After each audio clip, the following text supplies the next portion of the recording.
poured over their body, especially focusing on the head and upper body. The tar was thick and sticky, burning the skin and causing intense pain. The heat of the tar alone was enough to cause serious discomfort, but it was the next step that added insult to injury. After the tar was applied, the victim was rolled in a pile of feathers, or had feathers thrown over them. The feathers stuck to the tar, making the person look like a bizarre, feathered creature. This transformation wasn't just for physical pain, it was meant to ridicule the person publicly. Being paraded around in such a state, they became the target of mockery and scorn from their community. In a society that valued honor and reputation, especially in trade, being tarred and feathered was a mark of disgrace that could follow someone for the rest of their life. Tarring and feathering was not unique to Vikings, but adapted by them. It has records that stretch across centuries and different cultures. One of the earliest recorded instances of tarring and feathering dates back to the late 12th century, under the rule of King Richard I of England, who recommended it for punishing thieves. However, it became more notorious during the colonial period in America, where it was often used by mobs to punish British officials and others deemed traitors during the Revolutionary era. A notable case involved Captain John Malcolm, a British customs officer, who was tarred and feathered by an angry mob in Boston in 1774. Malcolm was a known loyalist, and his actions against the American colonists made him a target.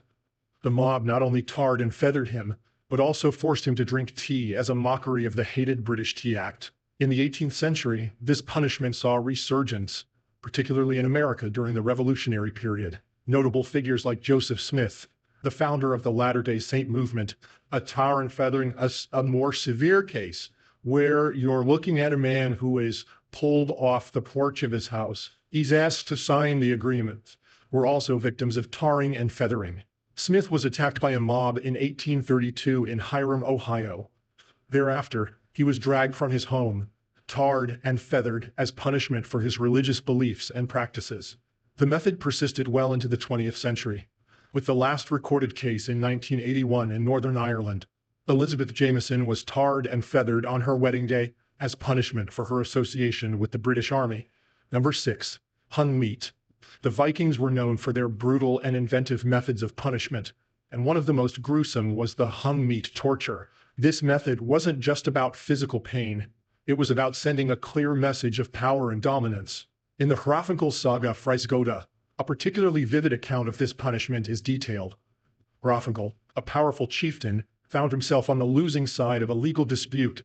In Viking society, legal battles were not just about justice, they were deeply tied to honor. When Hrafnkel lost his case, he was not only stripped of his power, but also subjected to a humiliating and painful punishment. His captors, seeking to demonstrate their dominance, pierced Hrafnkel's heels with knives and threaded ropes through the wounds. Then, they hoisted him and his men upside down from the rafters of his own home. The image of men hanging like butchered animals was a powerful symbol of defeat and humiliation. This method was used to ensure the victim was subdued and powerless, while his property was taken away. Remarkably, Hrafnkel survived this ordeal and later sought revenge, but the psychological and physical scars remained. This punishment wasn't random or used without reason. So I think when we're talking about the early Viking raids, the term piracy is actually quite apt, but perhaps not in quite the way that we would understand it today. In Viking culture, such tortures were often reserved for those who committed severe offenses, like treason, betrayal, or other acts that directly challenged the social order. The Viking sagas often highlight these punishments as a way to emphasize the importance of honor and the consequences of breaking societal rules. The hung meat method was part of a broader system of Viking justice, which was heavily focused on vengeance. In Viking society, vengeance wasn't just a personal act, it was a social duty. If someone wronged you, it was expected that you would seek revenge to restore your honor. The psychological impact of hung meat was likely as severe as the physical pain.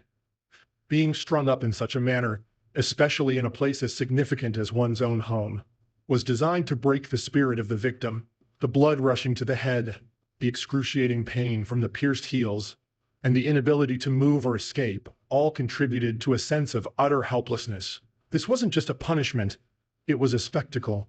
a way to show others what would happen if they crossed the wrong person. Before we move on, here's today's subscriber's pick. Picture a time when punishments were more than just a consequence.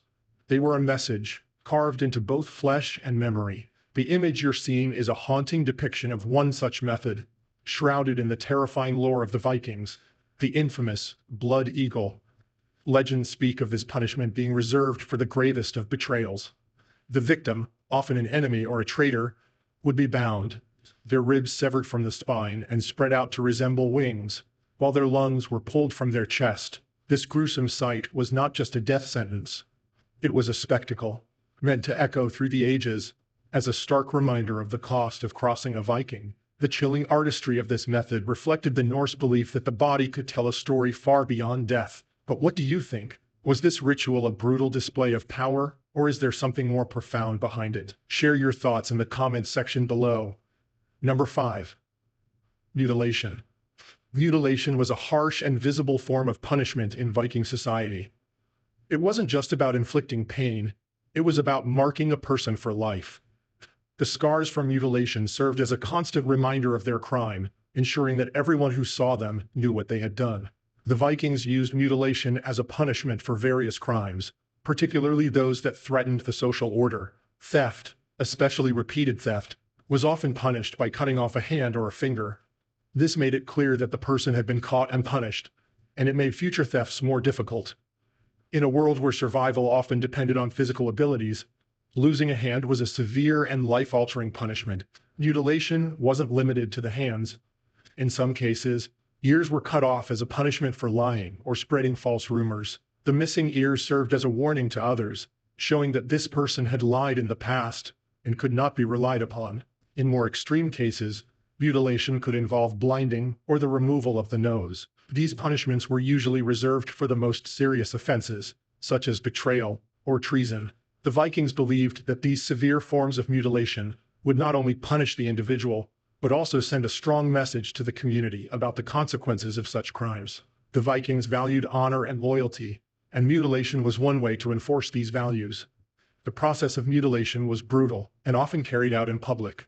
This public aspect was crucial because it wasn't just about punishing the offender, it was about deterring others from committing similar crimes. Mutilation was also used as a form of justice in cases where the victim or their family demanded retribution. The Vikings practiced a system of compensation called vergild, where the family of a victim could demand payment for the injury or death of a relative. If the offender couldn't pay, or if the crime was particularly heinous, mutilation could be used as a form of compensation. The physical loss served as a repayment for the harm done. In some cases, the punishment of mutilation was carried out with specific tools designed to inflict maximum damage, while keeping the offender alive. Knives, axes, and even heated irons were used to cut off limbs or disfigure the face.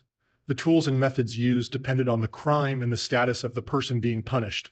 For example, a slave caught stealing might have their nose cut off, while a free man might lose a hand. This form of punishment was a key part of Viking law and order. It was a way to maintain control and ensure that everyone knew their place. Number 4. Enslavement. In the Viking society, if you were caught committing certain crimes like theft, failing to repay debts, or even murder, you could be forced into slavery. This wasn't just about losing freedom. It was about losing your identity and becoming property, with no rights and no control over your life. The Vikings called their slaves thralls. Thralls were often taken during raids, but they could also be created from within Viking communities. If someone stole, their punishment might be to become the slave of the person they wronged. This was a way to repay the debt in a society where trust and reputation were everything. Thralls were used for all kinds of labor. They worked the fields, cooked, cleaned, and did the hardest, most unpleasant jobs. They were at the bottom of the social ladder, with no rights to speak of. A thrall's life was harsh and often short, filled with backbreaking work and constant fear of punishment. If a thrall disobeyed or did not work hard enough, they could be beaten by their owner, who would face no consequences. Some thralls were skilled workers like blacksmiths or weavers, and their skills could sometimes earn them better treatment. However, these cases were rare. Most thralls lived and died in servitude, their lives defined by the whims of their masters. Even in death, thralls were not free. Archaeological evidence shows that thralls were sometimes buried with their masters, forced to follow them into the afterlife as they had in life.